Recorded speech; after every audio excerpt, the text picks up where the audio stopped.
इस कार्यक्रम के पुण्यार्चक हैं जयंती परिवार अलवर राजस्थान।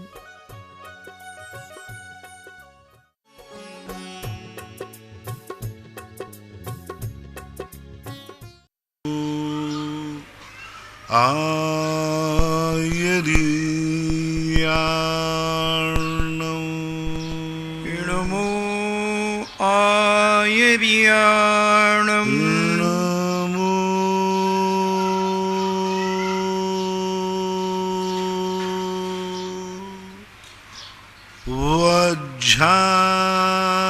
वज्झायाणं इणमो उवज्झायाणं नमो लोये सव साहूर्णं इणमो लोये सब्बे साहूणं। पंच परमेष्टि भगवान की जय। आचार्य श्री गुरुवर कुंद कुंद महाराज की जय। आचार्य श्री गुरुवर विद्यासागर महाराज की जय। परम पूजनीय निर्यापक श्रवण मुनि श्री सुधा सागर जी महाराज की जय। चुल्लक श्री गंभीर सागर जी महाराज की जय। सभी श्रोतागण एवं जिज्ञासु अपने अपने स्थान से पूज्य श्री को नमोस्तु करें। किट्टी जैन सोगानी कोटा से पूछती हैं, नमोस्तु महाराज जी, हम लोग जो श्रीफल के साथ कुछ पैसा आदि भी चढ़ाते हैं और आरती की थाली में कुछ पैसे डालते हैं, तो वह गुल्लक में बाद में डाल देना चाहिए या फिर वहाँ के व्यवस्थापक माली आदि का वह दान हो जाता है? देखो, जैन दर्शन में भगवान को और वेदी पर मुद्रा को समर्पण करने का कोई भी प्रावधान नहीं। हमारे यहाँ समर्पण के लिए 8 द्रव्य निश्चित किए गए, बस वे 8 द्रव्य ही चढ़ सकते हैं। उन 8 द्रव्यों को आप सोने का बना लो, चांदी का बना लो, लेकिन द्रव्य कहलाएगा पुष्प, बादाम, लवंग, नैवेद्य, पुष्प आदि अक्षत। मुद्रा को भगवान के सामने चढ़ाने का कोई उल्लेख ही नहीं है। मुद्रा को मात्र दान में ही देना चाहिए, गुल्लक में ही डालना चाहिए, क्योंकि मुद्रा समर्पयामि कोई भी नहीं है, कोई भी सूत्र ऐसा नहीं है, क्योंकि मुद्रा जो है एक विनिमय का प्रतीक है। मुद्रा उपभोग की वस्तु नहीं है। चढ़ाई वो जाती है जो उपभोग की वस्तु हो, जो तुम्हारे ग्रहण करने में आती है, उपभोग में आती है, उस वस्तु का समर्पण किया जाए। जल है, चंदन है, अक्षत है, नैवेद्य है, दीप भी आपके उपयोग में आता है, लाइटिंग वगैरह भी।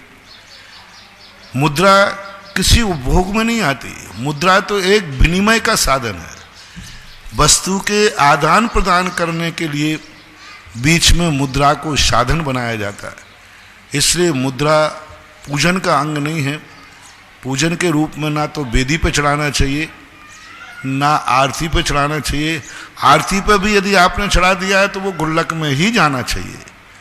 अब यदि आपको माली आदि को देना है तो वो आप देवें, वो आपकी मर्जी है, वो आपकी इच्छा के ऊपर। आप कितना भी माली को दें, जो भी देना चाहें दें, लेकिन चढ़ाने के संबंध में जैन आगम मुद्रा को चढ़ाने का कोई प्रावधान नहीं करता।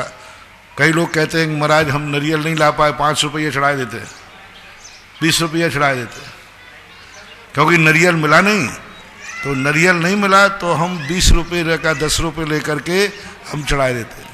नहीं, वो तुम्हारे नारियल की पूर्ति नहीं करेगा। वो तुम्हारा जो रुपया है वो दान में जाएगा, समर्पण में नहीं जाएगा। दान अलग चीज है और अर्घ अलग चीज है। दान में तो जाएगा वो, लेकिन वो पूजा में तुमने नारियल के स्थान पर 20 रुपये चढ़ा दिए, वो तुम्हारे श्रीफल का फल नहीं देगा। जैसे नहीं देगा, जैसे किसी ने कहा 1 क्विंटल गेहूं कितने का आता है? 2000 रुपये का। तो खेत में गेहूं नहीं था तो उसने 2000 रुपया बो दिए। क्यों? अब गेहूं तो मिल नहीं रहा था, तो उसने 2000 रुपया खेत में डाल दिए, तो क्या फसल आ जाएगी? नहीं आएगी। इसी प्रकार से श्रीफल के स्थान पर आपने पैसा चढ़ाया, वो श्रीफल का फल नहीं देगा, वो दान के रूप में माना जाएगा। इसलिए दान में गुल्लक में ही डालना चाहिए। मीनाक्षी जैन गदिया मदनगंज किशनगढ़ से पूछती हैं, नमोस्तु महाराज जी, जन्म का सूतक 10 दिन का होता है, मगर कभी कभी हमारे बुजुर्ग कहते हैं जब तक नाहन नहीं होता है तब तक हम पूजन आदि अभिषेक आदि नहीं कर सकते, तो कभी 13 दिन 15 दिन निकल जाते हैं। हाँ, तो नहन मानना चाहिए। जब तक नहन नहीं होगा तब तक आपका वो सूतक माना जाएगा।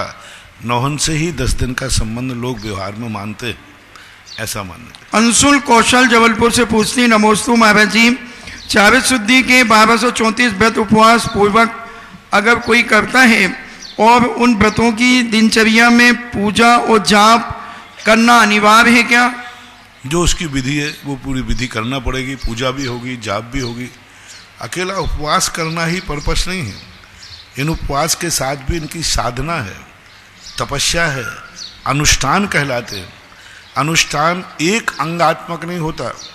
जैसे अपने शरीर के 8 अंग होते हैं तभी शरीर पूर्ण माना जाता है, इसी प्रकार व्रत अनुष्ठान आदि इनके अंग होते हैं।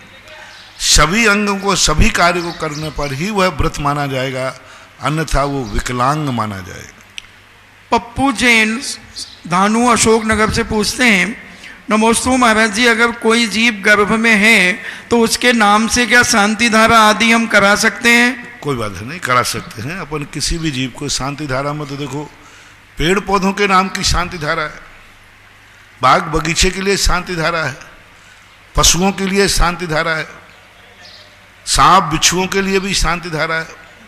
किसी के लिए भी, जिसके प्रति भी आपका दया भाव, करुणा भाव, हित भाव है, शांति धारा किसी के नाम से भी कराई जा सकती है और बराबर उसका फल उस जीव को मिलता है, क्योंकि उसका संबंध तुम्हारे से है। इसलिए आशा जैन, हमने अभी एक बार यहीं देख लीजिए, यहाँ की बिजोलिया के अंदर मैंने एक कुत्ते के नाम से शांति धारा कराई और उस कुत्ता मरणासन की स्थिति में था, तो मैंने उसकी अच्छी समाधि हो, अच्छी तरह हो, मैंने बराबर उसकी शांति धारा कराई और मैं खुद उसको गंधोदक लेके गया और मैंने गंधोदक उसके लिए उसके मस्तक पर डाला। अच्छी समाधि, कोई बात नहीं। आशा जैन कोटा से पूछती है, नमोस्तु महाराज जी, अगर हम धर्म पत्नी, दोनों पति पत्नी भगवान का पूजन करते हैं और पूजन करने के बाद हमारे श्रीमान क्या भगवान का अभिषेक कर सकते हैं? हम दोनों साथ में बैठ करके पूजन करते हैं और पूजन के बाद अभिषेक भगवान का हमारे श्रीमान जी कर सकते हैं क्या? अभी तो मंदिर की व्यवस्थाएं हैं, आपको जल्दी है, पूजन पहले कर लेते हैं तो कर सकते हैं। डॉक्टर मगन जैन आष्टा से पूछते हैं, नमोस्तु महाराज जी, कर्ता बुद्धि से सम्यक दृष्टि दूर रहता है पर कर्तव्य बुद्धि से जागृत रहता है, तो कर्ता बुद्धि और कर्तव्य बुद्धि का क्या आशय है? कर्ता बुद्धि का अर्थ होता है दुनिया को अपने अनुसार नचाना, स्वयं के अनुसार उसको परिणमन करना, और कर्तव्य बुद्धि का अर्थ है सामने वाले के अनुसार चलना। कर्ता बुद्धि में मुझे इससे क्या लाभ है, मैं जैसा चाहूँगा वैसा एक करना पड़ेगा, और कर्तव्य बुद्धि में सोचता है मैं इसके लिए क्या कर सकता हूँ।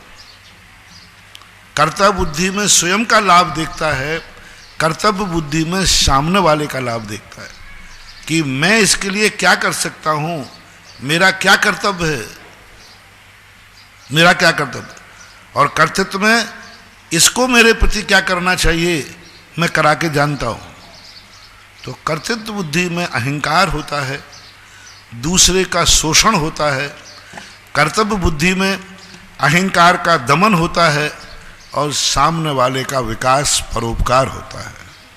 निर्मल जैन मिर्ची अशोकनगर से पूछते हैं, नमोस्तु महाराज जी, आगम में भट्टारक शब्द का अर्थ क्या है और भट्टारकों का भी क्या कोई मत हुआ करता है? भट्टारक शब्द जो है भडार यतीति भट्टारक, जो विदारण करते हैं पापों का, जो विदारण करते हैं कर्मों को, अरहंत भगवान का विशेषण है भट्टारक। शास्त्रों में अरहंत भगवान का विशेषण आया, बाद में धीरे धीरे जाकर के ये एक उपाधि बन गई। कोई व्यक्ति कोई बड़ा कार्य करता है तो उसका तो जीवन में वह कार्य किया, उस जैसा यदि कोई कार्य करता है तो उसको उपाधि बन जाती। जैसे अपन कहते हैं भामा साय चाम ने एक कार्य किया, तो आज कोई बड़ा दान देता है तो अपन कहते हैं उसको भामा साय की उपाधि दे देते। अब भामा साय नाम का एक व्यक्ति था जिसने कोई कार्य किया, उस जैसा कार्य करता है तो भामा साय की उपाधि बन जाती। तो एक हमारे जीवन में, हमारे दुर्भाग्य से कहो कैसे कहो, जैन धर्म पर एक संकट आया 11वीं-12वीं शताब्दी के ऊपर, बहुत बड़ा संकट था। उस संकट में जैन दर्शन को रक्षा करने में, सहयोग करने में एक भट्टारक जाति एक उत्पन्न हुई।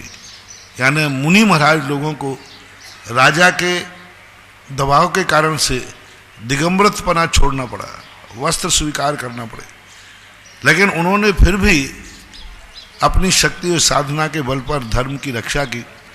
तो एक भट्टारक रूढ़ी बन गई, एक भट्टारक एक जाति बन गई, भट्टारक एक पद बन गया, एक दुर्घटना के कारण बना।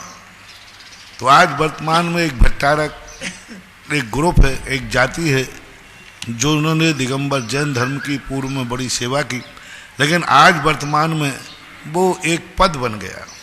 दक्षिण भारत में बहुत भट्टारक लोग हैं, लेकिन जब शास्त्रों में भट्टारक शब्द आवे, जैसे शांति धारा में आता है शांति भट्टारक, शांतिनाथ भट्टारक, तो वो अरहंत भगवान का, ऋषभदेव भट्टारक, पार्श्वनाथ भट्टारक, तो ये भट्टारक शब्द अरहंतवाची है, बाद में ये उपाधि बन गई।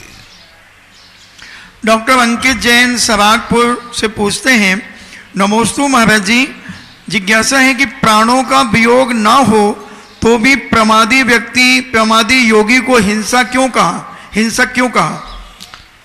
क्योंकि ऐसा हो ही नहीं सकता कि प्रमाद हो और हिंसा ना हो, क्योंकि प्रमाद ही हिंसा है। पूज्यवर अमृतचंद सूरी महाराज ने पुरुषार्थ सिद्ध उपाय में कहा कि प्रमाद का अर्थ है कषाय की उदीर्णा, कषाय का उद्रेक, राग द्वेष का होना, और राग द्वेष ही तो हिंसा है। कौन सी हिंसा है? अपने स्वभाव से वह च्युत होता है। राग देव ही सबसे बड़ी हिंसा है, क्योंकि राग द्वेष में व्यक्ति स्वयं का घात करता है, अपने प्राणों का घात करता है, और प्राणों का घात होवे या नहीं होवे, चैतन्य ज्ञानावरणी दर्शनावरणी कर्म का घात करता है। क्योंकि प्रमाद में आएगा तो ज्ञानावरणी दर्शनावरणी कर्म का बंध ज़्यादा होगा, और ज़्यादा होने से चैतन्य प्राण का घात होगा, यानी चेतन जो क्षयोपम रूप है वो कम होगी। तो हमारे यहाँ दो प्रकार के प्राण हैं, एक चैतन्य प्राण है, तिक्काले चदुपाणा इंद्रिय बलमाओ आन पाणो है, बहुहारासो जीवो निश्चय नय दो चेतना, जिससे निश्चय नय दो चेतना दो। तो इस प्रकार का जो निश्चय नय से चेतना प्राण है, ये चेतन प्राण को कौन घात करता है? राग द्वेष। राग द्वेष कैसे करते हैं? राग द्वेष करता है तो ज्ञानावरणी दर्शनावरणी कर्म का बंध होता है, और ज्ञानावरणी दर्शना कर्म का जब बंध होता है तो चैतन्य प्राण घात होता है। तो इस प्रकार से राग द्वेष चेतन प्राण के घातक हैं, और जब चेतन प्राण घातक होगा तो कषाय की उद्दीर्णा होगी, और कषाय की उद्दीर्णा से हमारे 10 प्राणों का घात होगा। 10 प्राण कौन से होते हैं? 5 इंद्रियां, 1 मन, श्वासोश्वास और आयु। इस मन वचन काय ये 3 बल, तो कहीं ना कहीं से वो इन 10 को घात पहुंचाता है, इसलिए उसे हिंसक कहा जाता है। किरण जैन अजमेर से पूछती है, नमोस्तु गुरुदेव, पुद्गल व अजीब में क्या अंतर है, द्रव्य दृष्टि से तथा पर्याय दृष्टि से? पुद्गल एक अलग से पर्टिकुलर द्रव्य है। अजीव एक व्यापक है। अजीव नाम का कोई अलग से द्रव्य नहीं है, लेकिन अजीव 5 द्रव्यों को अजीव कहा जाता है। पुद्गल, धर्म, अधर्म, आकाश और काल, ये 5 द्रव्य अजीव में आते हैं। अजीव अलग से कोई द्रव्य नहीं है, अजीव एक संज्ञा है जो उनके अजीवत्व गुण के कारण मिलती है। पुद्गल संज्ञा नहीं है, पुद्गल एक द्रव्य है। पुद्गल एक द्रव्य है, त्रिकाली सत्ता वाला है। अजीव एक भाव है। अजीव एक उसके अजीवत्व एक गुण के कारण से 5 द्रव्यों में अजीवपना होता है। लेकिन पुद्गल एक जैसे जीव है, एक स्वतंत्र शक्तिमान द्रव्य है, ऐसा मानना चाहिए। विजय जैन मुंबई से पूछते हैं, मुनि श्री को बारंबार नमोस्तु। महाराज जी, 5 समवाय के अंतर्गत भाग्य को किसी भी कार्य के होने व परिणाम मिलने का कारण बताया गया है। तो अंतरंग और बहिरंग कारण 2 होते हैं हमारे। अंतरंग कारण में भाग्य को ले लेते। अंतरंग कारण के 2 रूप होते हैं। एक अंतरंग कारण है जीव का द्रव्य का उपादान शक्ति, और एक अंतरंग कारण वह भी है जो पूर्व भाव में किया हुआ कर्म। तो पूर्व भाव में जो किए हुए कर्म हैं वे भी उपचार से अंतरंग कारण में ले लिए जाते हैं। इसलिए अंतरंग कारण और बहिरंग कारण, इन 2 कारणों के अंतर्गत लेते हैं तो व्यवस्था बैठ जाएगी। राहुल जैन पुणे से पूछते हैं, नमोस्तु महाराज जी, क्या बीम के नीचे भगवान के मंदिर की गुल्लक जो होती वो रख सकते हैं और वहां बीम के नीचे पूजन करने बैठ सकते हैं क्या? भीम के नीचे कदापि किसी कार्य विशेष के लिए नहीं बैठना चाहिए। गुल्लक आदि को भीम के नीचे नहीं रखना चाहिए। भगवान आदि की मूर्ति आदि नहीं बैठना चाहिए। स्वयं पूजन अनुष्ठान, घर में सोना, शयन करना, बैठना भीम के नीचे नहीं होना चाहिए। भीम का डायरेक्ट इफेक्ट पड़ता है, भीम नीचे लटक रहा है। कोई भी वस्तु जितने अपने निकट आएगी वो हमारे गुरुत्वाकर्षण को खराब करेगी। जितनी छोटी छत के नीचे हम बैठेंगे हमारे दिमाग पर भार पड़ता है, बहुत भारी भार पड़ता है, क्योंकि हमारा दिमाग जो है जितना हमारे ऊपर कोई ना कोई दबाव होगा वो उतना ही ज़्यादा प्रभाव, और जितना ऊंची छत होगी उतना ही ज़्यादा हमारे लिए जो मस्तिष्क है वो फ्री रहता है। इसलिए भीम के नीचे बैठना उचित नहीं है, ठीक नहीं है। अब भीम हटाया नहीं जा सकता, तो आज सबसे बढ़िया आपके लिए तरीका है भीम के नीचे फॉल सीलिंग करा देना चाहिए। कपड़े से नहीं, प्लाई से, किसी से फॉल सीलिंग करा करके और भीम का दोष हटा देना चाहिए। सोनी जैन आगरा से पूछते हैं, नमोस्तु महाराज जी, भगवान के ऊपर चंदोबा क्यों लगाया जाता है और चंदोबा पर क्या हम कोई डिजाइन आदि बना सकते हैं? चंदोबा का उल्लेख हमें कहीं देखने में नहीं आया। आगम में कहीं शास्त्रों में भगवान का पूरा वैभव मैंने देखा, छत्र, छबर, भामंडल आदि सारे देखे, लेकिन चंदोबा का संबंध का जो उल्लेख है वह भगवान के वैभव में कहीं देखने में।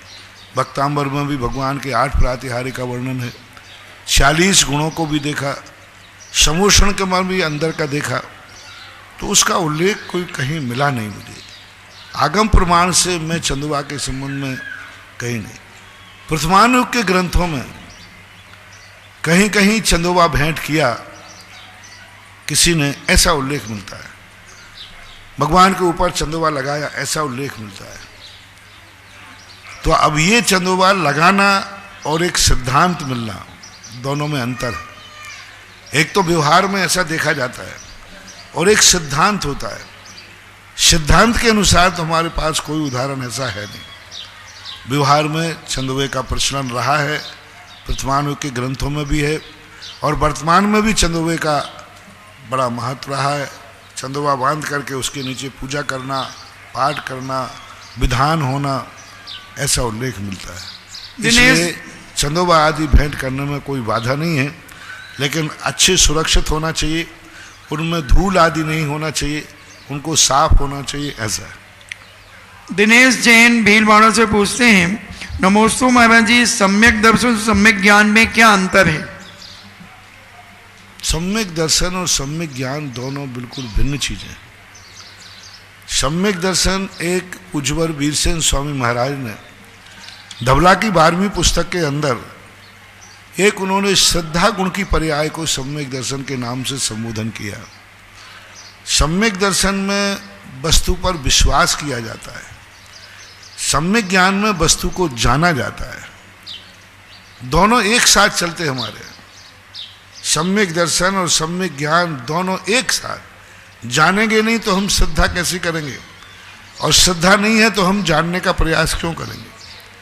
इसलिए सम्यक दर्शन और सम्यक ज्ञान जो है, समीचीन रूप से जानना सम्यक ज्ञान है, नए प्रमाणों से जानना सम्यक ज्ञान है, और नए प्रमाणों से जाने हुए पदार्थ को प्रतीति करना, श्रद्धा करना, ऐसा सम्यक दर्शन कहलाता है। दोनों एक साथ रहते हैं लेकिन दोनों भिन्न भिन्न हैं। मनीष जैन फिरोजाबाद से पूछते हैं, नमोस्तु महाराज जी, कुछ लोग अभिषेक करने के पहले 2 लोटे अपने ऊपर डालते हैं और धोती दुपट्टा पहन करके भगवान का अभिषेक करना शुरू कर देते हैं, तो क्या इनकी शुद्धि पूर्ण मानी जाएगी? 1-2 लोटे डाल के जल्दी से और धोती दुपट्टे पहन करके अभिषेक के लिए आ जाते हैं। अब देखो, क्या इसके लिए तो मैं कुछ नहीं कहूँगा, क्योंकि व्यक्ति नहा के आया था, अब यहाँ तुरंत थोड़ा बहुत अशुद्धि हो जाने, लघु संज्ञा गया, चौथ गया, तो नहा लेता है, ऐसी कोई बात नहीं है। हाँ, अशुद्धि किस प्रकार की, अब वो नहा धो के आया था, मार लघु संज्ञा गया, थोड़ा सा पानी नहा लिया, पोंछ लिया, कर लिया, तो इसके लिए एकदम ऐसा नहीं कह सकते हैं कि वो शुद्ध नहीं है, अशुद्ध नहीं है। पहले उसकी अशुद्धि का निर्णय करो कि उसकी किस प्रकार की अशुद्धि है, किस प्रकार की अशुद्धि, क्योंकि हमारे यहाँ कई प्रकार की शुद्धियाँ होती है। मुख शुद्धि हमारे यहाँ अलग है, हमारे हाथ पैरों की भी शुद्धि है, सिर की शुद्धि है, अंगों के अलग अलग शुद्धि है। तो अशुद्धि किस प्रकार की है, उसी प्रकार की शुद्धि का प्रावधान किया जाएगा। सोनू जैन दिल्ली से पूछते हैं, नमोस्तु महाराज जी, जो हमें श्री भक्तांबर जी में नंद्यावर्त आदि मिला, तो हम अपनी कार आदि में भी लगा सकते हैं क्या उसे? नंद्यावर्त को कोई बाधा नहीं, लगा सकते। महेंद्र जैन पत्रकार इंदौर से पूछते हैं, नमोस्तु महाराज जी, जीवन में समता तो आ जाती है लेकिन वैराग्य जल्दी नहीं आता। महाराज जी, दीक्षा का कारण सिर्फ वैराग्य ही हो सकता है या गुरु के प्रति राग भी दीक्षा में प्रेरित करता है? दीक्षा का तो मुख्य कारण राग नहीं, वैराग होता है। गुणों की प्राप्ति के लिए वैराग्य नहीं होता है, अनर्थ से बचने के लिए वैराग्य होता है। असुहादो बुढ़िवृत्ति सुहे पवित्ति जान चारतम बद समदिगत रूपम व्यवहार नया दुर्जन भणियम। जिनेन्द्र भगवान ने कहा, वैराग्य अशुभ से बचने के लिए, अनर्थ से बचने के लिए, दुर्गति से बचने के लिए वैराग्य धारण किया जाता है। और जब उपलब्धि के लिए किया जाता है, वो क्षमता भाव, ज्ञायक भाव, वेद विज्ञान आदि जो हैं, ये फिर कुछ प्राप्ति के लिए किया जाता है। 2 हमारे यहाँ होता है, एक तो पहले अनर्थ से बचो, फिर कुछ अपने सिद्धि करो, कुछ प्राप्त करो। यदि हम अनर्थ से बच जाएंगे और कुछ नहीं करेंगे, आगे प्राप्त नहीं करेंगे, तो कब तक बैठे रहोगे? इससे वैराग्य का अर्थ इतना ही है कि अनर्थ से बचना, संसार से अरुचि होना। बिना वैराग्य के कितना भी ज्ञान प्राप्त कर ले, वो दीक्षा नहीं ले सकता। जैसे पंडित लोगों को कितना ज्ञान होता है, साधुओं से भी ज्यादा ज्ञान होता है, भाषा का ज्ञान होता है, शास्त्रों का ज्ञान होता है, बहुत ज्ञान होता है, लेकिन उनको वैराग्य नहीं होता। ज्ञान है, वैराग्य नहीं। और वैराग्य न होने से उनको किंचित मात्र भी नियम लेने के भाव नहीं होते। ऐसे ऐसे बड़े बड़े ज्ञानी पंडित हमने देखे जिनके ज्ञान के पार नहीं है, छठखंडागम समय सार कंठस्थ हैं, लेकिन चारित्र के नाम पर रात में फरारी चलती है, रात में चाय पानी चलती है, रात में दूध मलाई चलती है। यानी अभी पंडित है, ज्ञान में कोई पार नहीं है। समय सार का ज्ञाता है, सतखंड आगम, सारे पंडितों को, लेकिन रात में बताओ, इतना सब होने पर चाय नहीं छूटती,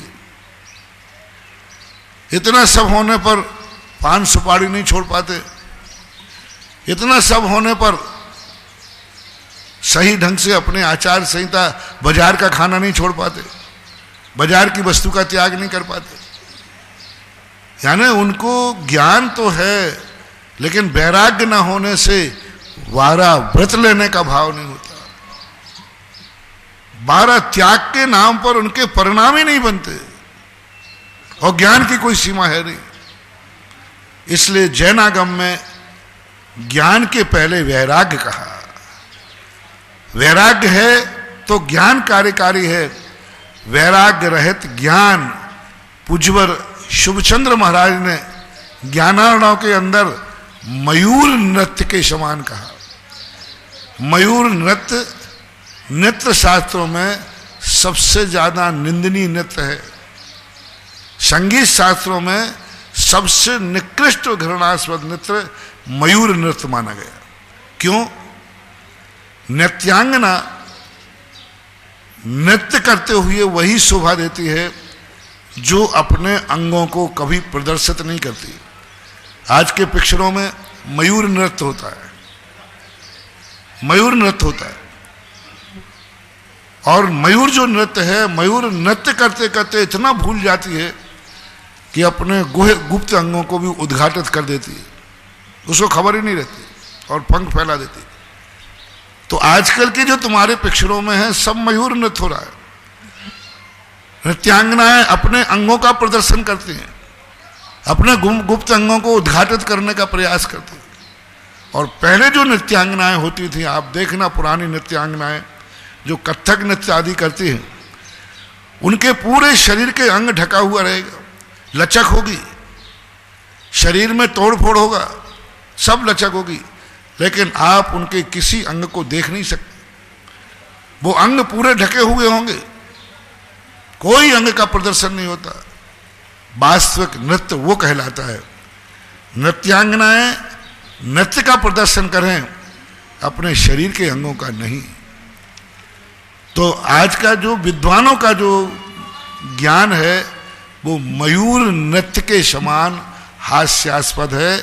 क्योंकि ज्ञान तो है, लेकिन चारित्र क्रिया श्रावक के भी नियम नहीं है।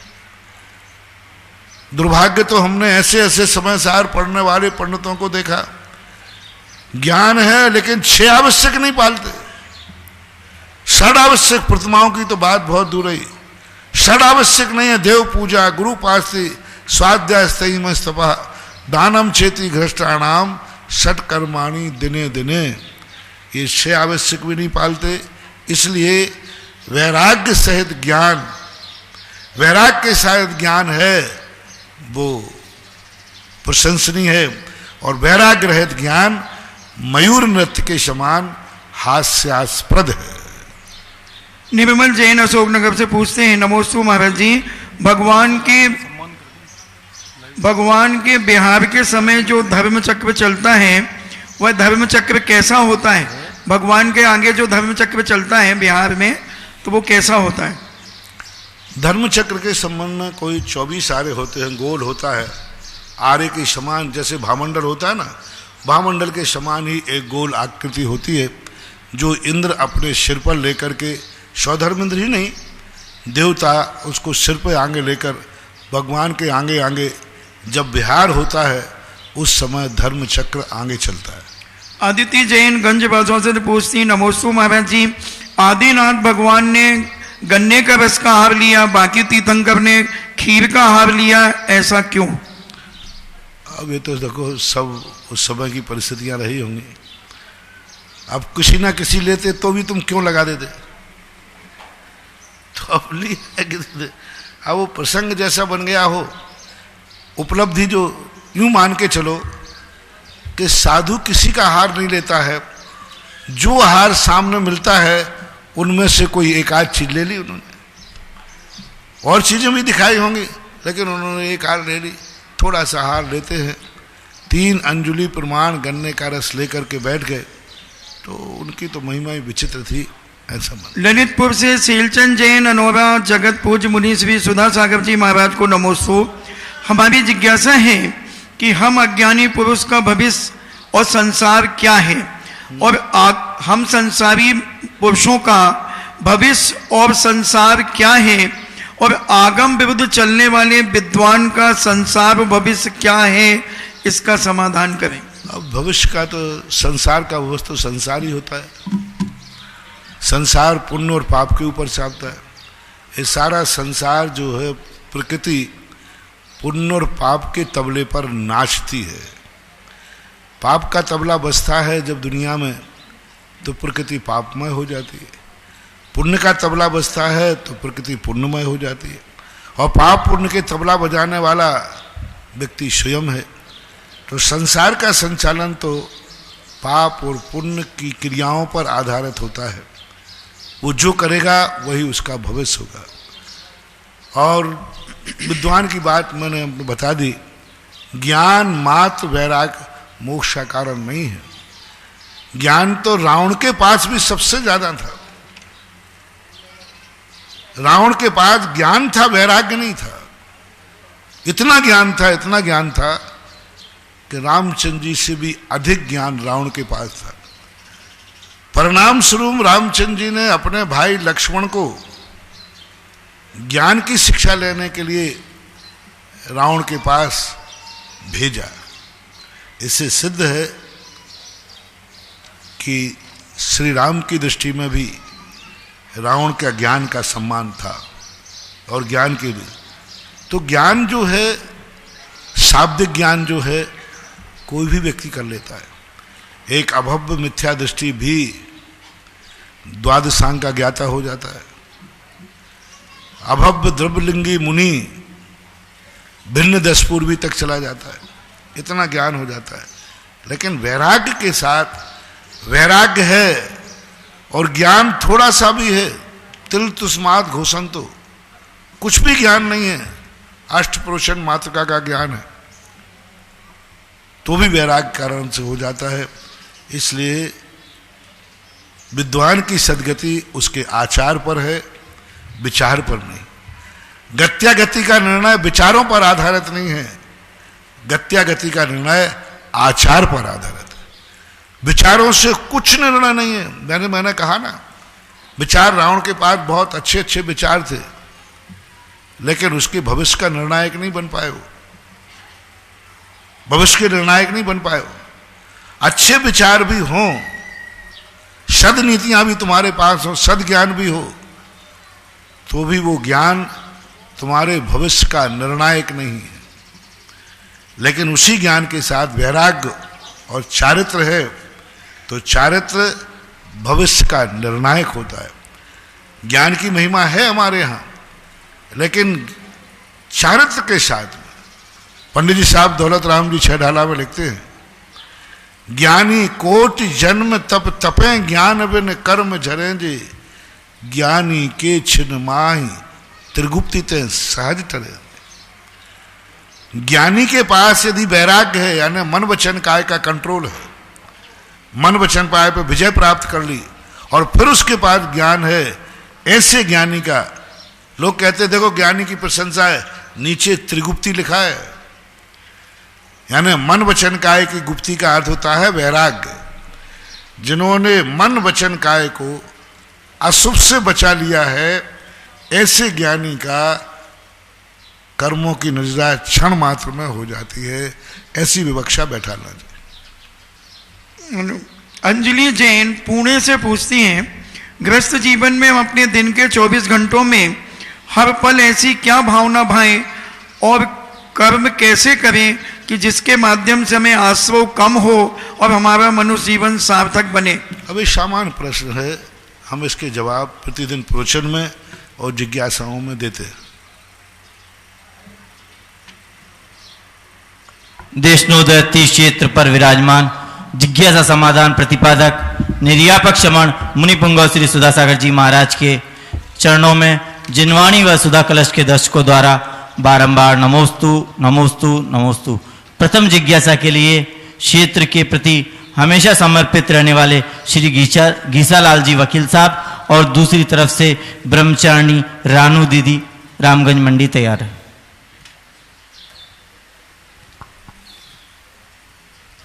हे सर्वत्यागी, आपके चरणों में मेरा कोटि कोटि नमन, कोटि कोटि नमन। हे भगवान, क्या कर्ण इंद्रिय को अनिंद्रिय कहा है? ऐसा है तो क्यों? किसको? कर्ण इंद्रिय को। कर्ण इंद्रिय को नहीं, हमारे यहाँ कर्ण इंद्रिय भी इंद्रिय ही है, क्योंकि वो प्रापकारी छू करके जानती है। अनिंद्रिय कोई लोग व्यवहार में कहते हो तो कहते हो, हमारे शास्त्रों में कर्ण इंद्रिय को अनिंद्रिय संज्ञा ऐसी नहीं दी। मन को अनिंद्रिय संज्ञा दी जाती है, मन के लिए। विदेह क्षेत्र में क्या काल परिवर्तन नहीं होता भगवान? नहीं, विदेह क्षेत्र में काल परिवर्तन एक सीमा में पड़ता रहता है। मतलब ऐसा नहीं होता वहाँ जितना अपने यहाँ परिवर्तन होता रहता है। व्यक्ति के जीवन में उतार चढ़ाव आते हैं, लेकिन वहाँ काल परिवर्तन की अपेक्षा एक शाश्वत, यानी जो तीसरे काल का अंत और चौथे काल के प्रारंभ का जो व्यवस्था है, वही व्यवस्था शाश्वत अविनाशी होती है।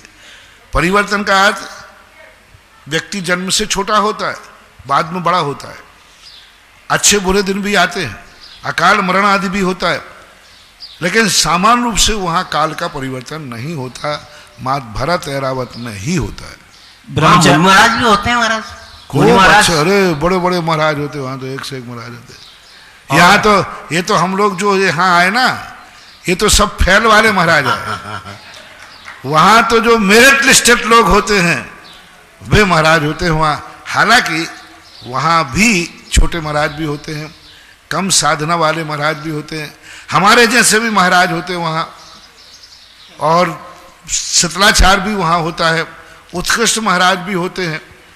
तो वहाँ सब प्रकार की क्वालिटियाँ मिलती हैं महाराजों की।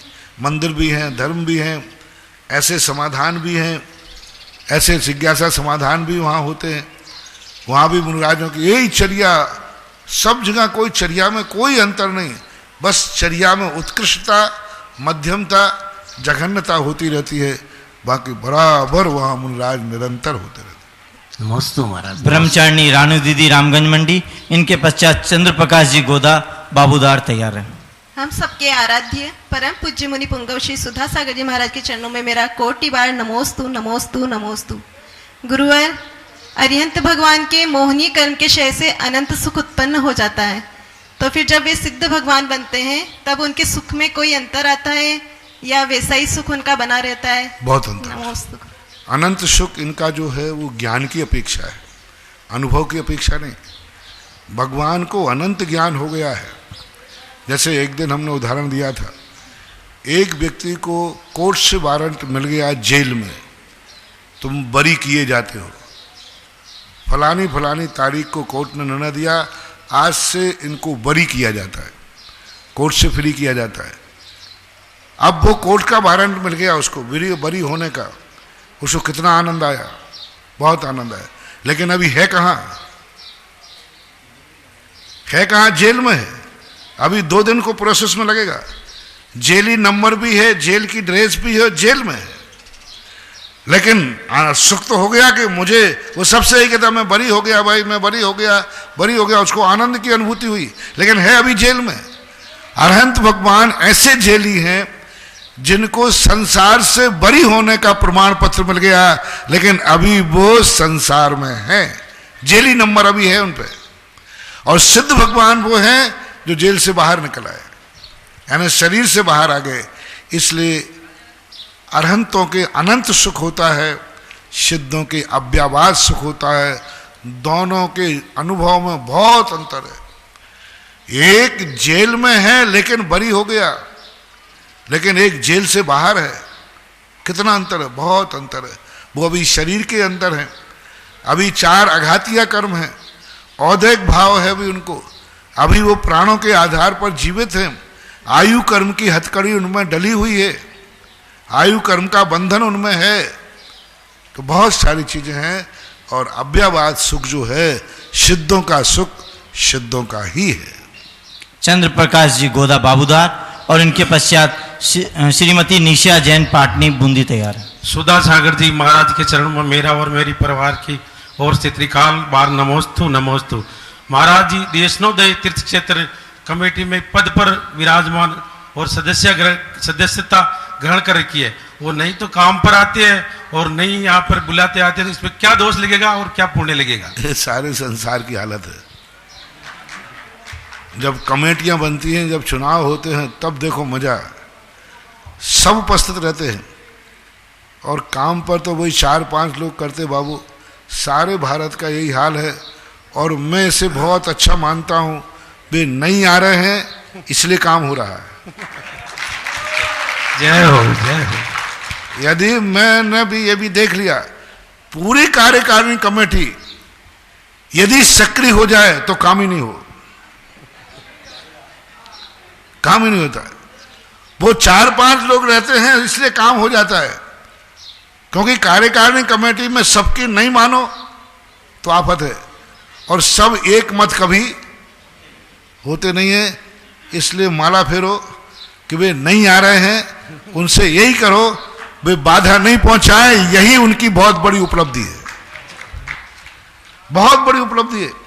जो कार्य कर रहे हैं कार्यकारिणी कमेटी, कार्य करने वाले कर्ताओं पर टीका टिप्पणी ना करें, उनके कार्यों में बाधा न डालें। ये ना कहें बिना पूछे कार्यकारिणी में पास किए बिना कैसे कर लिया। अरे कम से कम उसने किया तो है, कुछ कर तो रहा है ऐसा। और जो ना तो स्वयं करते हैं और करने वालों को विघ्न डालते हैं, ऐसे लोगों की तो दुर्गति निश्चित ही है, कोई रोक ही नहीं सकता। महान महान अंतराय कर्म बंद होता है। लोग कमेटियों में बैठकर कोई काम हो रहा है, इस काम को रोको, हमें पास करता हूं विरोध, काम रोक देते हैं और चालू करने पर इतना सक्रिय नहीं होते।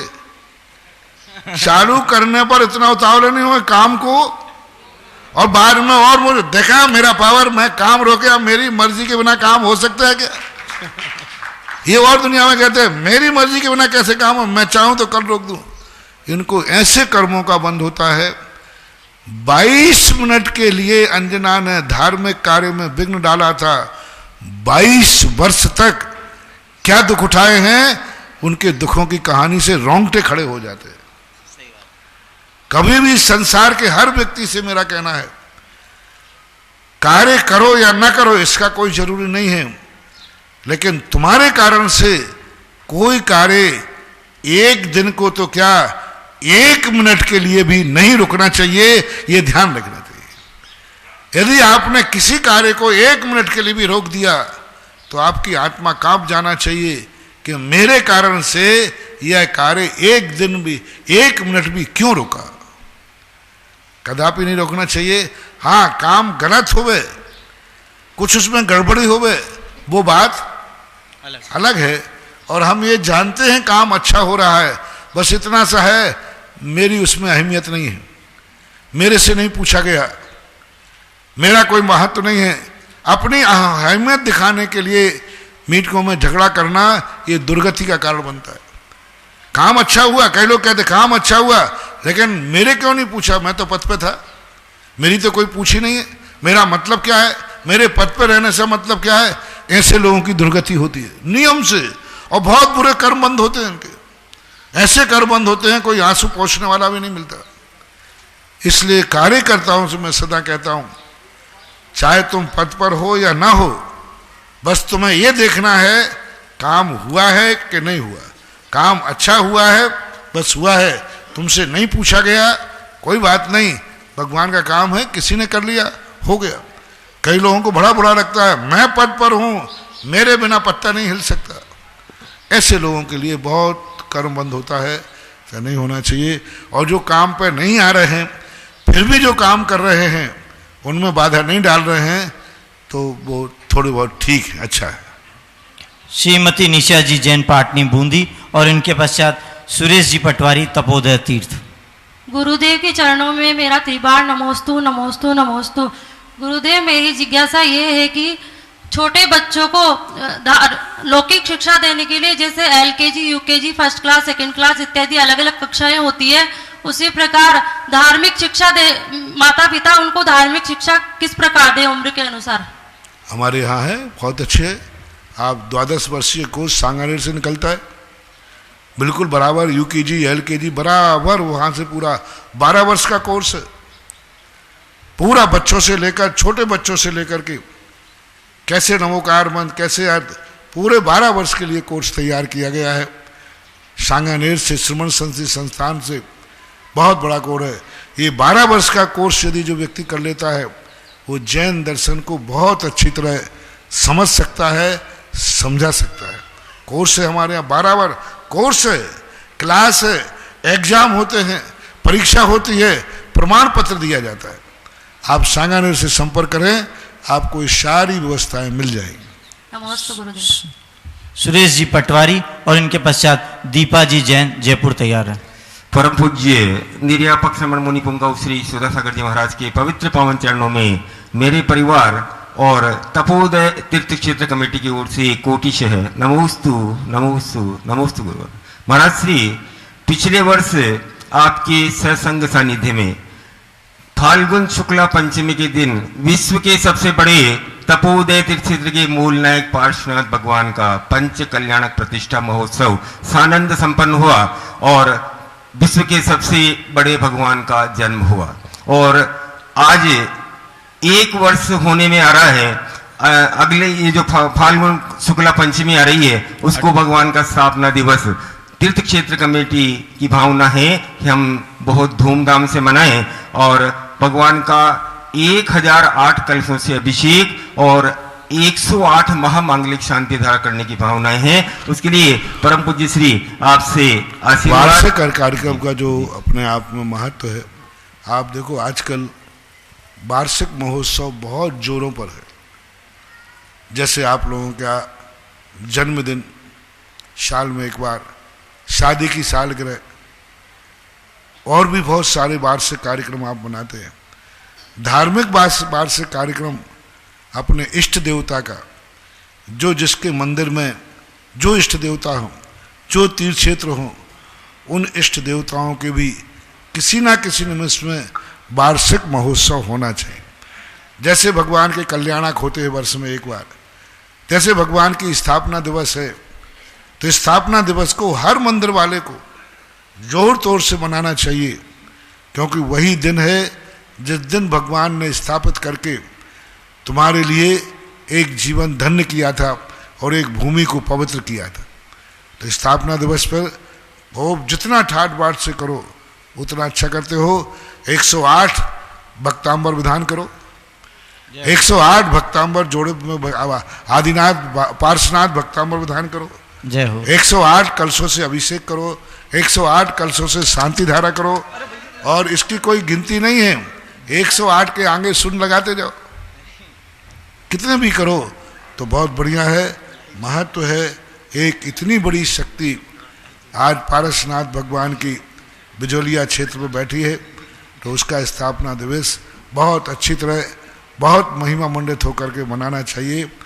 और शांति धाराएं 108 शांति धारा का आप विकल्प किया, और ज़्यादा करो, विधान करो।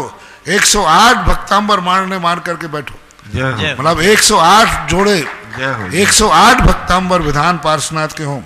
उस दिन 108 नंद्यावर्त की स्थापना करो, 108 सिक्के करो। महिमा है, जितना कर सको उतना करना चाहिए, अच्छा है। हम भगवान के वार्षिक महोत्सव मनाएंगे, तुम्हारे और तुम्हारे घरों में वार्षिक महोत्सव सदा होते रहे। जय हो, जय हो। विश्व के बड़े बाबा जो तपोदय 30 क्षेत्र में 27 फुट के पद्मासन में विराजमान है, उन पर 18 मार्च जो फागुन शुक्ला पंचमी का दिन है, वहां पर प्रथम वार्षिक महोत्सव का दिन है। 1008 मंत्रों से अभिषेक होगा और 108 व्रत शांति धारा। जो भी सौभाग्य प्राप्त करना चाहे तपोदय 30 क्षेत्र कमेटी से संपर्क कर सकता है। ये शांति धारा आपको लाइव में उसी दिन 18 मार्च को पारस चैनल पर दोपहर 1:20 से दोपहर 2:20 तक लाइव आप देख सकते हैं। आप अपनी शांति धारा और अपना कलश ऑनलाइन भी करा सकते हैं। 108 शांति धारा सुबह होगी कि दोपहर में होंगे? सुबह होगी और शांति धारा सुबह होगी और उसके बाद विधान। ठीक। विधान करें। शांति धारा सुबह होगी जो आपको दिन में पारस चैनल पर दिखाई जाएगी। आप वहां पर पहुंचकर ये सौभाग्य भी प्राप्त कर सकते हैं। श्रीमती दीपा जी जैन जयपुर और उनके पश्चात सुरेश जी बाबरिया रामगंज मंडी तैयार है। नमोस्तु गुरुवर, नमोस्तु गुरुवर, नमोस्तु गुरुवर। गुरुवर मेरी जिज्ञासा यह है कि जैसे हम घूमने फिरने जाते हैं तो पति बच्चे परिवार सब साथ होते हैं, तो क्या हमें धर्म यात्रा में पूरे परिवार की जरूरत होती है या धर्म यात्रा में अकेले भी निकल सकते हैं? जब कर्म में परिवार है तो धर्म में परिवार क्यों नहीं। हमेशा ध्यान रखना, परिवार का संबंध आप लोगों का होता है, एक दूसरे के सुख दुख में आप लोग शामिल होते हैं। धर्म भी पारिवारिक करना चाहिए। सौधर्मेंद्र चक्रवर्ती आदि, पहले मैं भी यही मानता था कि धर्म में परिवार की क्या जरूरत पड़ी, लेकिन जब शास्त्रों में पढ़ा सौधर्मेंद्र और चक्रवर्ती जब भी किसी धर्म यात्रा पर सपरिवार परिवार के साथ जाता, परिवार के साथ करने में सामूहिक पाप बंध का उदय आता है, तो सामूहिक पुण्य बंध भी चाहिए, क्योंकि आप सामूहिक रूप में न जाने कितने कार्य करते हैं। भोजन भी सामूहिक करते हैं, यात्रा भी सामूहिक करते हैं, तो सामूहिक पुण्यबंध भी होना चाहिए। तो सामूहिक जब पुण्यबंध की क्रियाएं होती हैं करना चाहिए। गृहस्थों को पूजा यात्राएं परिवार सहित करते हैं तो उसका महत्व बहुत ज़्यादा होता है। यह बात का हम प्रभु को बताते हैं कि हे भगवान, हम सब कर्म में ही साथ नहीं हैं, हम सब धर्म में भी साथ हैं। लेकिन गुरुवर, हमारे संबंध मात्र सांसारिक नहीं है, पारमार्थिक हैं। एक बार मैंने कहा था कि जैसे आप लोग साल भर में एक बार अपने सब संबंधियों को संसार के कार्यों में इकट्ठा करते हो, जन्मदिन के बहाने, शादी विवाह के बहाने, किसी ना किसी बहाने, रक्षाबंधन, इसी प्रकार साल भर में एक बार सब रिश्तेदारों को धर्म के नाम पर इकट्ठे करना चाहिए। जय हो जय। किसी भी धर्म के नाम पर सारे रिश्तेदार इकट्ठे होंगे धर्म के नाम पर। और ये भी मैंने कहा ये हर साल यदि ये करते हैं बहुत अच्छा। नहीं कर सकते हो तो जिंदगी में मरने के पहले सारे रिश्तेदारों को तुमने अनेक बार इकट्ठे किया, एक बार सब रिश्तेदारों को किसी धार्मिक कार्यक्रम करो और हर रिश्तेदार को आना अनिवार्य है। और ये दिखाना है भगवान कि भगवान मैंने ये सारे सांसारिक संबंध जोड़े हैं, मैंने आज आपके सामने भी प्रस्तुत किए हैं। तो वो संगठन भवांतरों तक भी हमें एक दूसरे का वात्सल्य बनाते हैं। आज गुरु एक मिनट, लेकिन अगर पति पत्नी विपरीत विचारों के हों, परिवार विपरीत विचारों से हो, तो फिर उसमें क्या करें? तो विपरीत विचारों की पहले क्यों नहीं सोचा बनाते समय? अब क्या करें, विपरीत विचार वालों को देखो, खोटे सिक्कों की चर्चा नहीं की जाती, अच्छे सिक्कों की चर्चा की जाती। अब विपरीत विचार वालों के कहें तो अब उनके लिए तो अपन क्या कर सकते हैं, वो दुर्भाग्य है उनका कि विपरीत विचार वाले हैं। अब जितने के हैं उनके साथ कर लो। 100 रिश्तेदारों में से 2 विपरीत विचार वाले, 98 तो बैठो। मान लो कि कोई व्यक्ति का संबंध रहे तो घर में 10 लोग हैं तो 10 में 2 नहीं बैठेंगे, 8 तो बैठो। ऐसा करना चाहिए। आज हमारे बीच में जगत पूज्य के परम भक्त मां अधिवक्ता श्रेष्ठ श्रीमान गीसालाल जी वकील साहब, जो क्षेत्र को 1973 से जो क्षेत्र के निर्देशक भी हैं, क्षेत्र को निस्वार्थ भाव से सेवाएं दे रहे हैं, जिनकी पूरी क्षेत्र कमेटी, पूरा चोकला देशनोदय 30 क्षेत्र आपके कार्य से अभिभूत है। अतः आज आपका एक छोटा सा बहुमान करना चाहता है। क्षेत्र कमेटी की ओर से श्रीमान वकील साहब से निवेदन है कि वो पधारें और हमारा सम्मान ग्रहण करें। साथ में भाभी जी भी पधारें और उनके साथ एक आज जो वकील साहब है इन्हीं की बदौलत है हम जो यहाँ बैठे हैं अभी। हाँ, क्योंकि आज वस्तुतः इस क्षेत्र पर इतने भयानक संकट, और आजकल कोई संकट जो है साधुओं से दूर कम होते हैं, वकीलों से ज़्यादा होते हैं, क्योंकि आज ऐसे ऐसे संकट होते हैं जहाँ साधु कुछ नहीं कर सकता। और आज इस बात पर खुशी और है कि वकील साहब ने वृद्धावस्था तो है ही, और आज हमें एक नए अपनी वसीयत यानी वकालत की वसीयत का एक संस्कार देने के लिए एक बालक को सौंपा है कि महाराज ये व्यक्ति, ये बालक भी जो विश्वास मेरे ऊपर किया है, ऐसे ही विश्वास इस बालक पे करना, ये जैन समाज के लिए बहुत बड़ी धरोहर सिद्ध होगा। और बालक को भी साथ बुलाया, संदीप है ना, हाँ। और वकील साहब ने खुद कहा महाराज जो उम्मीद आपको मेरे से है थी और है, जो विश्वास है वही ये बालक आपके हर विश्वास में खरा उतरेगा और दिगंबर जैन समाज के लिए एक बहुत बड़ी शक्ति बन के आएगा। तो एक हमें इन्होंने वसीयतनामा भी लिखा है, इसलिए आज दोनों हाथ से आशीर्वाद दोनों के लिए। इनका सम्मान करने के लिए श्री सुरेश जी पटवारी, विकास जी पटवारी और पूरी कमेटी, सुरेश जी बाबरिया, प्रदीप जी गोदा, आनंद कोटा सभी पधारे और इनका सम्मान तिलक, माला, शॉल से सम्मान करें, पगड़ी लगाकर। श्री संदीप जी का भी करें और भाभी जी का सम्मान के लिए महिलाएं आ जाए और भाभी जी का सम्मान करें।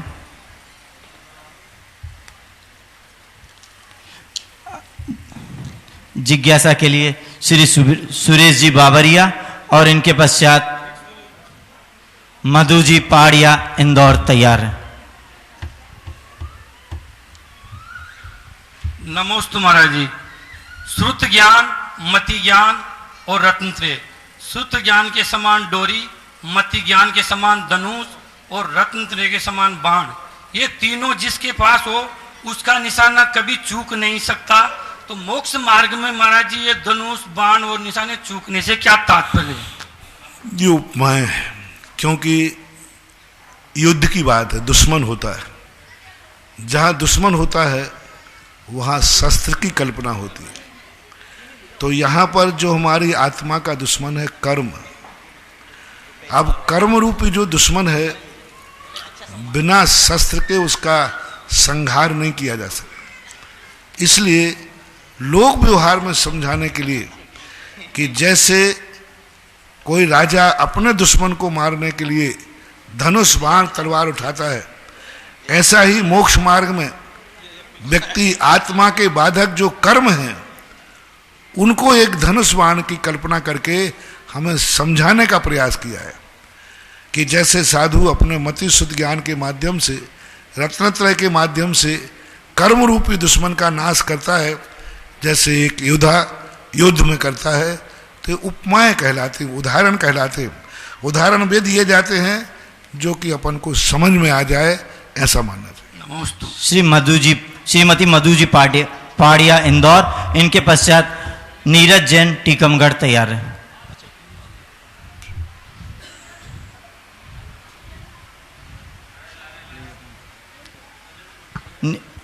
नीरज जी। नमोस्तु गुरुदेव। महाराज जी, कभी कभी ऐसा होता है हम परिवार में रहते हैं, हमारी गलती नहीं होती है, फिर भी हमें गलत ठहरा दिया जाता है और हमारे पास सफाई देने के लिए शब्द नहीं होते हैं। यदि हम गलती मान लेते हैं तो हमेशा के लिए गलत साबित हो जाता है, और यदि बड़ों से तर्क करते हैं तो उनके मान सम्मान को ठेस पहुंचती है। ऐसे में हमें क्या करना चाहिए? देखो, पारिवारिक में कोई गलती सिद्ध हो भी जाए जबर से, तो घर में कोई फांसी की व्यवस्था तो है नहीं, जेल की व्यवस्था है नहीं। अब ये थोड़े मान अपमान की व्यवस्थाएं चलती हैं। एक हमारे यहाँ सूत्र है, एक व्यक्ति के अशुभ कर्म का उदय आया तो अज्ञानी कहता है मेरे अशुभ कर्म का उदय है, और ज्ञानी कहता है मेरे अशुभ कर्म की निजरा हो रही है, अशुभ कर्म का क्षय हो रहा है। कितनी बड़ी बात है। वो कह रहा उदय है तो दुख हो रहा है, वो कह रहा उदय नहीं है, अशुभ कर्म की निर्जरा हो रही है, तो शांति होती है। अच्छा है किसी ने मेरे ऊपर आरोप लगा दिया, एक अशुभ कर्म पड़ा था, निकल गया, शांति हो गई, कम से कम घर वालों ही ने निपटा दिया, नहीं तो बाजार में निपटता, पता नहीं वो कर्म हुआ कहाँ निपटता। अच्छा रहा कि घर नहीं वालों ने एक गाली दे दी, घर वालों ने एक झूठा आरोप लगा दिया, घर की बात घर में रह गई, और पता नहीं ये कर्म पड़ा हुआ बाजार में कोई आरोप लगा देता, दुनिया में लगा देता, तो फिर क्या करते। इसलिए घर में घर वाले लोग आरोप लगाएं तो ये निपटना सोचना चाहिए, मामला सस्ते में निपट गया। ऐसा मान के सोच लेना चाहिए। श्री नीरज जी जैन टीकमगढ़ और श्रीमती पद्मा जी जैन सुदर्शनोदय तीर्थ आवा। गुरुवर के चरणों में कोटि नमोस्तु। हे गुरुवर, जिसे आपको वचन सिद्धि प्राप्त है, ऐसा मुझे किशनगढ़ के चौमासे में लगा, क्योंकि मैं वहाँ का शिवरार्थी था और आपने कहा था कि इस परीक्षा में जो भी शिवरार्थी अच्छे अंकों से, जितने अच्छे अंकों से पास होगा, उसके जीवन में उसका फल उसे वैसा ही घटित होगा। गुरुवर, मैंने ये साक्षात स्वयं देखा है। मेरे 74 नंबर आए थे उस शिविर में, और महाराज जी पहली बार मुझे मतलब अपने जीवन में 7,40,000 रुपए उस साल मिले थे, और लगातार ये चौथी साल है कि जो उसके बाद फिर कभी भी डाउनफॉल नहीं हुआ।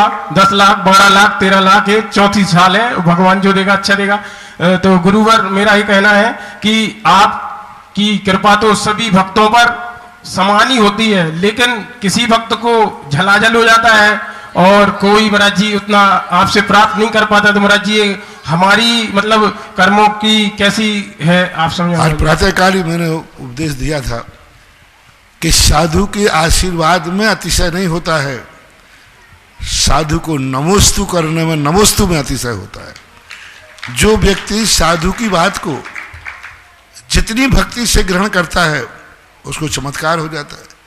नमोस्तु में, गुरु में चमत्कार नहीं, गुरु के नमोस्तु में चमत्कार है। तो जिनको ये मालूम होता है कि नहीं, मेरी श्रद्धा, मेरा नमस्कार जो है वह ताकतवान होता है, इसलिए जो लोग उसको जितनी भी शुद्धि से ग्रहण कर लेते हैं, साधु तो सबको समान बुद्धि से आशीर्वाद देता है, लेकिन सभी समान बुद्धि से नमोस्तु करते हो, ये कोई नियम नहीं। एक क्लास में एक टीचर सबको समान बुद्धि से पढ़ाता है कि अलग अलग पढ़ाता है? समान बुद्धि से लेक्चर देता है, लेकिन सभी के नंबर अलग अलग, एक समान आए, ऐसा कोई नियम नहीं। टीचर ने कोई कमी नहीं रखी, सबको बराबर समान पढ़ाया, सबके लिए 60 बच्चों के लिए, लेकिन 60 बच्चों के नंबर सबके अलग अलग आए। ऐसे ही गुरु होते हैं, गुरु सबको आशीर्वाद एक समान देते हैं, लेकिन सबके नमोस्तु एक समान हो, ऐसा कोई नियम नहीं है। तो जिसका जैसा नमोस्तु होता है, आशीर्वाद का फल वैसा मिल जाता है। महाराज जी वचन सिद्धि, मैं वचन सिद्धि का कारण भी वही स्वयं ही नमोस्तु है। भक्त चाहे तो गुरु को वचन सिद्ध घोषित करा दे, और भक्त चाहे तो पता नहीं क्या करा दे, ऐसा होता है। श्रीमती पद्मा जी जैन सुदर्शनोदय तीर्थ और पीयूष जी जैन कोटा तैयार है। नमोस्तु महाराज, नमोस्तु महाराज। महाराज जी मेरी जिज्ञासा है, मंदिर जी में भगवान के सामने माला फेरते हैं तो आंख बंद कर फेरना चाहिए, आंख खोल के फेरना चाहिए? नींद नहीं आवे तो आंख बंद करके फेरो, नींद आवे तो आंख खोल के फेरो, जैसा मन लग जाए वैसा कर सकते। पीयूष जी जैन कोटा और इनके पश्चात शशि जी टोंगिया इंदौर तैयार है। मेरे आराध्य गुरु के चरणों में शिष्य नमन, परिवार की तरफ से शिक्षा नमन। गुरुवर, मेरे 2 प्रश्न है। प्रथम प्रश्न ये है कि समाज के जो धार्मिक या शिक्षण संस्थाएं हैं, उन संस्थाओं में राजनीतिक हस्तक्षेप कितना उचित है? नंबर 2, आप पहले इसका प्रश्न, फिर सेकंड में क्वेश्चन पूछेंगे। धार्मिक क्षेत्रों में राजनीतिक हस्तक्षेप कभी होना ही नहीं चाहिए। धर्म में राजनीति आएगी, राजनीति भी मिट जाएगी और धर्म भी मिट जाएगा। जो राजनेता धर्म के क्षेत्र में राजनीति करते हैं, उनकी राजनीति भी एक दिन खत्म होकर समाप्त हो जाते हैं। राजनीति में धर्म नीति का प्रवेश होगा तो राजनीति का उत्थान होगा, और धर्म में राजनीति का प्रवेश होगा, राजनीति का भी पतन और धर्म का भी पतन होगा। राजनेताओं के लिए राजनीति कभी धर्म के क्षेत्र में नहीं करना चाहिए, सामाजिक संस्थाओं में नहीं करना चाहिए। सामाजिक और धार्मिक संस्थाएं परोपकार के लिए होती है, वे धार्मिक रूप से स्थापित की जाती हैं। उनमें राजनीति और राजनेता यदि अपनी राजनीति खेलता है और योग्यता को तिरस्कार करता है, तो नियम से उसका फल उसे कहीं ना कहीं भोगना पड़ता है। ये ठीक नहीं। श्रीमती शशि जी टोंगिया। गुरुदेव को कोटि कोटि त्रिकाल नमोस्तु। 1 मिनट, दूसरा प्रश्न भी है उनका।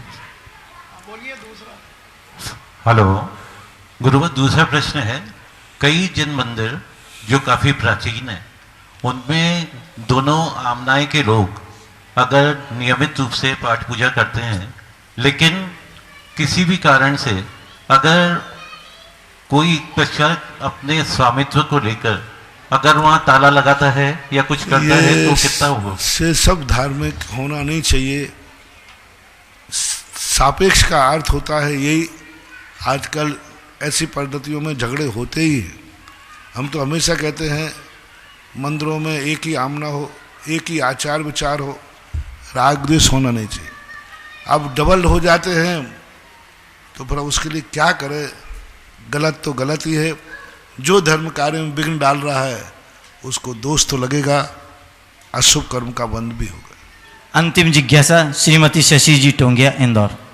गुरुदेव को कोटि कोटि त्रिकाल नमोस्तु परिवार सहित। गुरुदेव, मेरा प्रश्न यह है कि जैन धर्म में यह कह दिया जाता है कि हमारे देव तो चतुर्दशी से सोते हैं और चतुर्दशी से जागते हैं, तो हमारे वो कौन से देव हैं जो सोते हैं और जागते हैं? और इस बीच हमारी धार्मिक क्रियाएं, अनुष्ठान, वेदी प्रतिष्ठाएं, पंचकल्याणक आदि क्यों नहीं होते?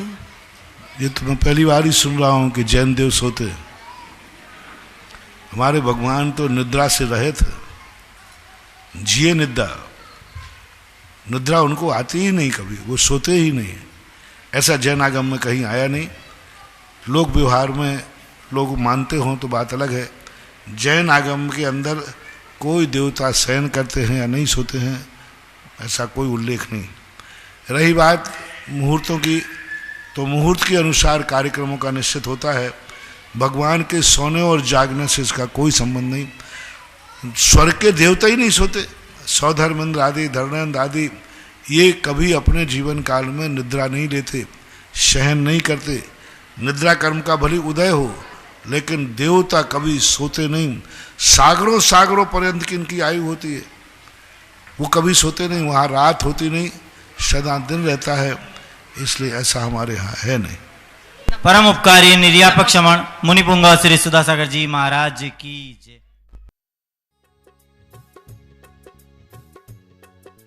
इस कार्यक्रम के पुण्यार्चक थे जयंती परिवार, अलवर, राजस्थान।